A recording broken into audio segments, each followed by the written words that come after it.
आज मंत्रिमंडल के समक्ष जो अभी पिछले दिनों माननीय सर्वोच्च न्यायालय द्वारा नौकरियों में अनुसूचित जाति के कोटे में वर्गीकरण के संबंध में हरियाणा अनुसूचित जाति आयोग की जो रिपोर्ट थी वो आज रखी गई।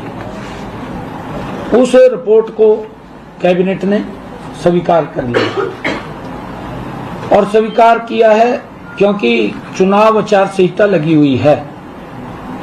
चुनाव आचार संहिता उसको हमने देख करके ये अनुशंसा की है कि चुनाव आयोग को भेजी जाए रिपोर्ट। जैसा भी चुनाव आयोग उसके ऊपर दिशा निर्देश देगा हम उसको आगे बढ़ाने का काम करेंगे।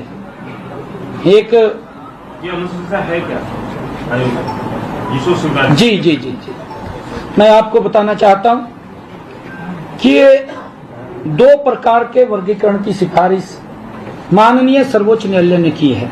एक अन्य अनुसूचित जाति, दूसरा वंचित अनुसूचित जाति। उसके अंदर जो ऐसी समाज के अंदर गरीब व्यक्ति है ऐसे लोगों को, और उसके अंदर आयोग ने ये विश्लेषण भी किया क्योंकि रिपोर्ट पिछली कैबिनेट के अंदर हमने आयोग को भेजी थी।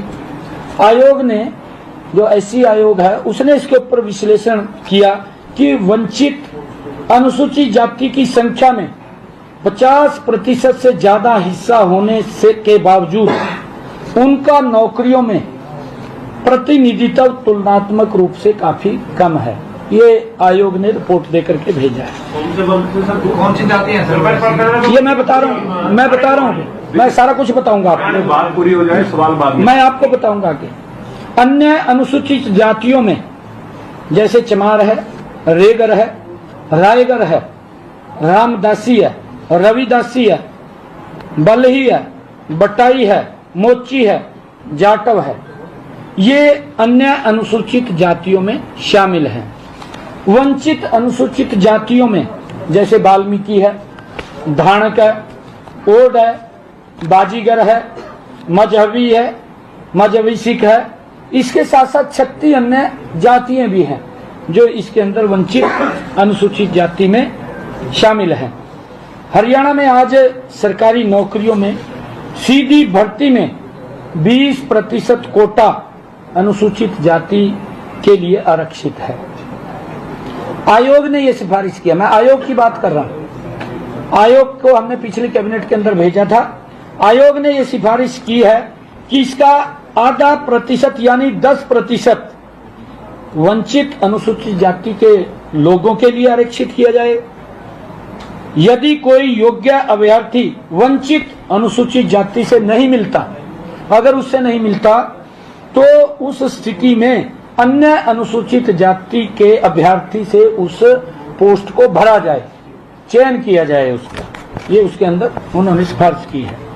इसी प्रकार उपलब्ध 20% कोटे में से आधा प्रतिशत यानी 10% कोटा अन्य अनुसूचित जाति के लोगों के लिए आरक्षित किया जाए। यदि कोई योग्य अभ्यर्थी अन्य अनुसूचित जाति में से नहीं मिलता तो उस स्थिति में वंचित अनुसूचित जातियों से अभ्यर्थियों का चयन किया जाएगा। हाँ जी, इधर से भी ले सकते हैं, उधर से भी ले सकते हैं, दोनों भी खाली ना पोस्ट रहे। जो वो कोटा है वो कोटा उतना बरकरार रहे। और इसी प्रकार आज के कुल 20% कोटा में कोई परिवर्तन नहीं होगा क्योंकि वो 20% जो कोटा है वो कोटा रहेगा। आज कैबिनेट ने इन सारे आंकड़ों का विश्लेषण का अध्ययन करने के बाद हरियाणा अनुसूचित आयोग की रिपोर्ट को स्वीकार कर लिया है, जैसा मैंने बताया भी है। लेकिन आदर्श आचार संहिता लागू होने के कारण फिलहाल इस मामले में आगे की कार्रवाई अमल में चुनाव के बाद लाई जाएगी।